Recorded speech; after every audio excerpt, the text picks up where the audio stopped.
Greetings, scholars. Here we are on number 2 for our Excel report for our module 2. Let's see what number 2 has for us. Number 2, we're going to look at telling the truth. We're going to gather data to identify bias and false reports from sources that we trust. We're going to look at genetically engineered crops or genetically modified crops. We call them GMOs, genetically modified organisms, added to crops that are grown in the U.S., and we're going to relate that to the deterioration of the U.S. health. We're going to look at some data that's been reported about that. We're going to check the percentage of genetically engineered crops in the U.S. The graphs that we're going to look at go from 1996 to 2012. It's extremely profound. We started off in 96, about 5% of genetically modified crops, and in 2012 we're all the way up to 90% of some of our crops have GMOs in them. So we're going to look at that data. We're going to see how the increase of planted crops, planted GE crops, correlates to the increase of children with autism. We're also going to look at the correlation between the planting of these crops and the increase of deaths due to intestinal infection, periodontitis, which is the inflammation of our gut lining, rheumatoid arthritis, which is an inflammation disease that comes also from the gut, and bowel disease. So all of these gut diseases, we're going to look at the increase of these problems, and we're going to correlate that with the increase of these crops grown in the U.S. We're going to then do a 5-sentence report discussing whether we trust the sources and why, the sources that we're going to read through, and we're going to talk about the difference between correlation and causation. Very, very important to understand that just because two things are correlated does not mean one caused the other. We're going to talk about the reports. I did fail to mention the third link. We have 2 links. We're going to look at all these reports about our genetically engineered crops. And then the third link we're going to look at is from the FDA, and we're going to see what the FDA has to say about GMOs. So we're going to talk about the difference between all those reports. And then we're going to explain how we can better assess the information that we're given about our food and our health. All right, folks, let's go ahead and follow this first link. You guys can either click on it or copy and paste. I've already got it here in my... this first report is actually a report put out in 2013.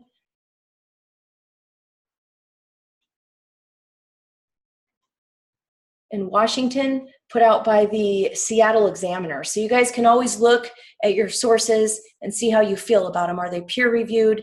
You can Google different information to find out about your sources. Outside of the scope of this actual scenario, there was just this one piece of data. There's so much data in this report that was profound. But look, here we have the Huffington Post. I don't know what their population or their sample was for this report, but they reported that 82% of Americans think that that if a food in our grocery store uses a GMO, that it should be labeled on the food container. So just like cigarettes have, this is very dangerous for you. If you're pregnant, do not smoke this. 82% of Americans think that food using GMOs should be labeled as such, although we don't do that. All right, so that was just kind of interesting. So now we're at this website, and what our paper tells us to do is find a graph. We're looking for a graph, and we are going to do our best to recreate this graph that shows the percentage of crops, of genetically engineered crops grown in the U.S. So here I have the first graph I'm looking for, and I am going to simply copy and paste this. So I'm using my snippet tool, and I'm just going to grab a snipping of this graph. I wanted the title in there, but my drop down keeps covering it up. So once I get this little snipping, I'm just going to go ahead and throw it into my Excel just to use as a reference. So Control Charlie, go back over here to my Excel, and I'm going to paste it in there. All right, now it's really big. I'm just going to make it small. Just keep dragging the corner inward until it's a size that's usable for you. And now we are going to start a chart. If you read the instructions for this, it tells us to create a chart and then do our very best to recreate this graph. So I'm going to remember when I'm building a chart, I have my years, and then in this chart I have percentages. So we're going to look at our x-axis, and we're going to call that our independent axis, because the years are going to keep going by no matter if crops are planted or not. Years are independent. Just like back here in our half-lives of medication, the hours were going to keep going by whether we took ibuprofen or not. So the hours were our independent variable, and then the amount of ibuprofen was dependent on the number of hours. And our independent variable always goes on the horizontal with the x-axis. In this case, it is years. So I'm going to type years in here. And we always, on our charts, we always put the independent variable first on the left-hand side. And then next here, I have my GE, corn and soy. And you guys see how my chart is already looking in a way I don't want it to look. So I'm actually just going to take this number, years, and slide it all the way over to 5 spaces. I might have 6, I don't know, it doesn't really matter. And then I am going to format, align, wrap. I'm going to make it bold. I'm going to center it vertically and center it horizontally. All right, so my first one is corn and soy. I'm just going to drag this over. My next one is just soy, so I can just delete that, the corn and. My next one is just cotton, so I'm going to actually change this to cotton. And then over here I have only corn. All right, great. I have this chart. I'm going to go ahead and make these into a color. We like stuff to look nice, put some borders on it. Now, what about my years? I start at 1996, and then my next year is 1997. I'm going to select those two. Notice, always look at my cursor. A lot of people have messaged me having a hard time selecting stuff. You can't be clicked in with the cursor Q. You see the difference there? I can't even make my screen big when I'm in there like that. So it's just one click, and then you drag it down, and then you let go. Grab this bottom little right corner, and we're going all the way down to 2012, if I remember correctly. All right, so there we have our years. Now, what am I going to do for my corn and soy? Well, look at my corn and soy over here. What is the Y value? Well, you guys are going to estimate this. You guys are going to actually create 6 graphs off the internet where you're going to be estimating the values to create the graphs. So here it looks to me like about 1996, looks like it had about 6%. Doesn't it? Is that just a little too big, huh? Looks like about 6%. Now, we're dealing with percentages here. You see how their graph doesn't have percentages on the y-axis? Ours is going to. So we're going to grab this, all of this part, and change it to percentage. All right? So now here I have 6%. And you see how it went to 600? The reason is because the way I'm clicked inside of there. If I just have one click and I do 6, it will work. If you're double clicked, it'll move the decimal over for you. Now, if I look at the next blue space here, it looks like maybe about, it looks pretty much in the middle, maybe about 14. Whoop, I clicked in there too many times again. It's just one click, 14. And then it looks like in 1998, I had about 35%.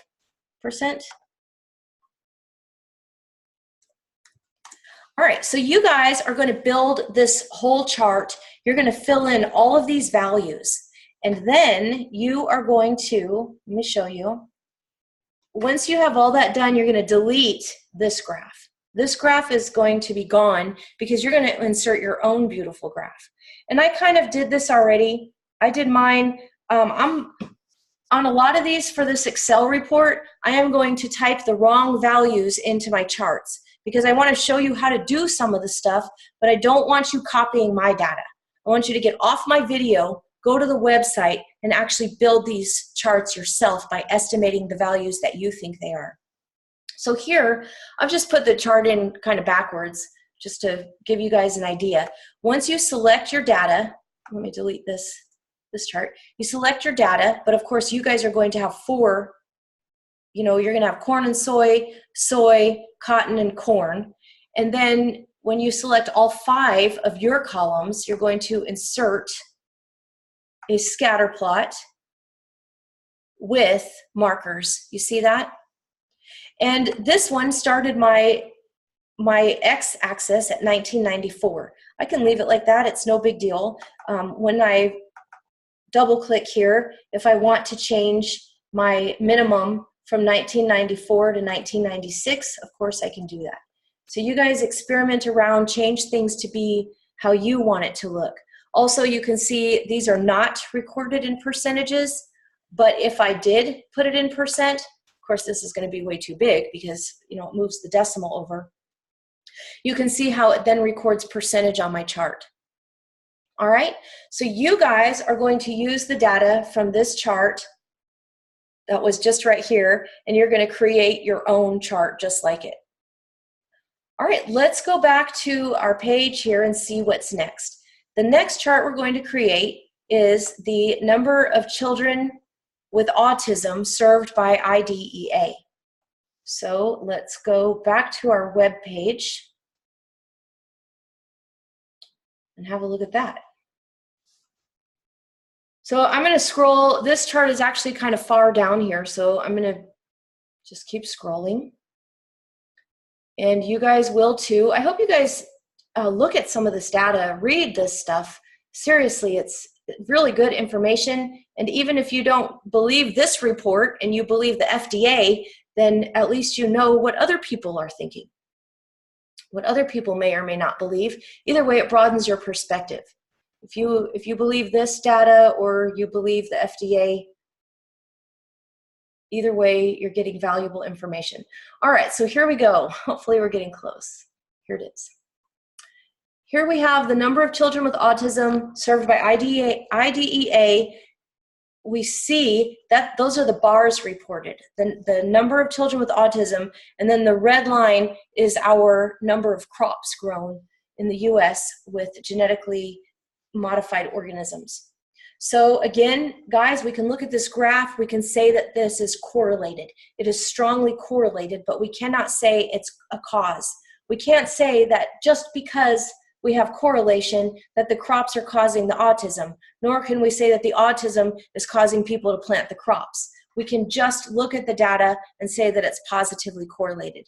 Now, there is a lot of science out there. You can read a lot of this stuff. There's a lot of science showing connections between the genetically modified organisms and autism and all of the diseases we're looking at. So these are not just correlations, but there's a lot of science in these reports showing proof of the relationship between these things. Although we don't change the way we grow them because it's too much money involved, right? Lots of money involved, so the health has to take second back seat. All right, so now for this, you guys, I actually used a different graph because, again, I don't want you to use what I'm doing. I want you to use your own estimations of this data. So I'm actually going to scroll back up, and I'm going to look at the graph for kidney disease, acute kidney infection relative to the increase of our crops, because it's different. And I want you guys, again, to get your own data. So this is a very similar graph, and I'm going to show you what I've done. I've actually already done this just because I didn't want to do everything with you guys this time. It's important, this is the second Excel report, that you would know how to do some of these things and apply them. So what I've done here is I went ahead and I created my chart. I got the year, number of hospitalizations. I centered and wrapped and did all my cool stuff. I didn't put any colors or borders on it yet. You guys are just going to do that on your own. All right, so here, now I'm going to also name my chart, label my axes. Make sure you guys have both your independent axis and your dependent axis labeled properly. The independent is the number of years, and then the dependent axis here is the number of hospitalizations for acute kidney infection. So let me delete this chart. This one's a little complicated, so we'll see if we can get this in here properly. Oh, darn. Before I delete it, let me show you what I've done here. You guys can see I have a lot of missing values because the number of hospitalizations is represented by my blue bars. And from 1991 to 1995, I don't have any blue bars, so I just left those blank. And you guys can put 0. You do have a couple blanks on your graph too. And then here, I just simply estimated this first bar to me looked like it was right at about 4,000. So I went ahead at 1996 and typed in 4,000 there. And then in 1999, it looked to me about 6,000 and so on. And then for my red line, my corn, my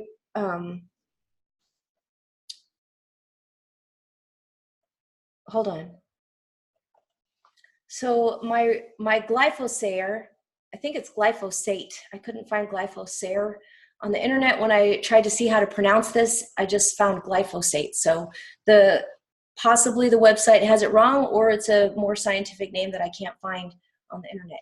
But this glyphosate is a weed killer that is being put into the crops. So the genetically modified organisms come in the form of weed killers, pesticides, hormones, antibiotics. And in this case, it is a weed killer. And we're looking at the correlation between the increase of that and the number of hospitalizations for acute kidney infection. So I'm going to delete this graph and copy this. And then, let me see. I'm trying so hard to keep things big for you guys. I'm going to have to get used to how to work on a screen with everything so large. I can't see the stuff. So then I'm going to insert. This one's a little complicated. I was able to recreate that graph in a real specific way. So let's see if we can do that again. I went to more scatter plots. Or no, I just created a scatter plot. Just a plain old scatter plot. And then I click the blue dot. It's highlighted. You guys may not be able to see. And then I right click and go to change series chart type.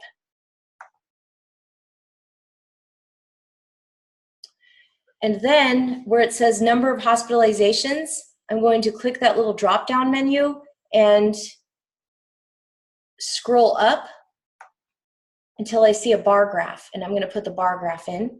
And now it looks terrible. So I go back up here to the left-hand side and click on recent.